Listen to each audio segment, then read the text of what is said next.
Fergus and Queen Eleanor ruled the kingdom of Dunrock. They had triplet sons and one daughter, the beautiful Princess Merida. That's me.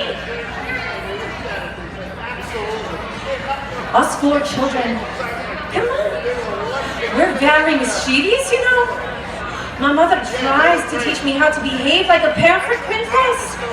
But I love to slip away from the castle and practice with the bow and arrow.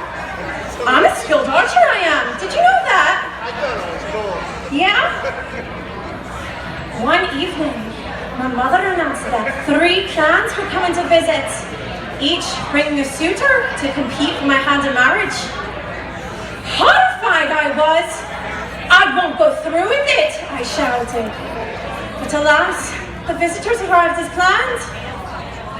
I sat on my throne waiting for the archery contest to begin. You know that's my favorite sport. And I thought, I could do better than any of those suitors could.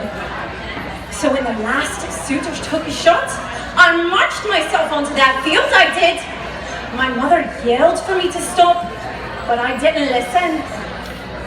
I raised my bow and arrow, and I shot each one dead center, I did. And now I wouldn't have to marry anyone, because I won. My mother was furious with me, she was, and she warned that things needed to be set right.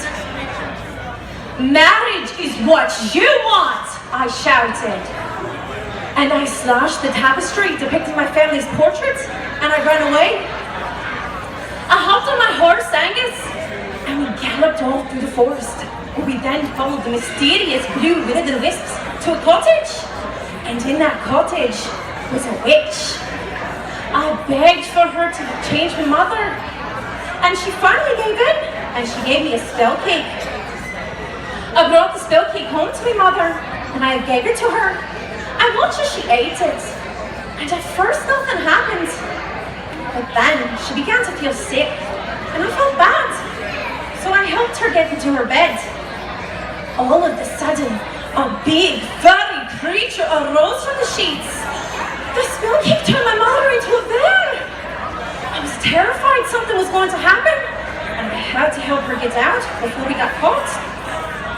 Mother Bear and I went deep into the forest. We went back to the witch's cottage, but there was nothing there.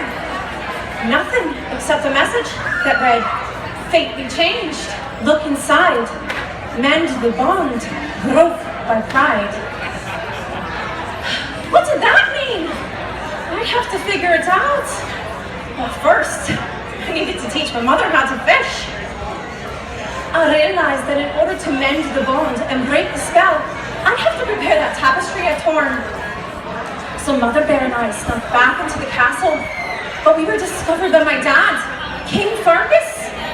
He drew out his sword. "Stop, Dad," I cried. "It's not what you think." But he didn't listen. He's a stubborn man, he is. He slashed at the bear, who swatted him back, and he knocked him down to the ground.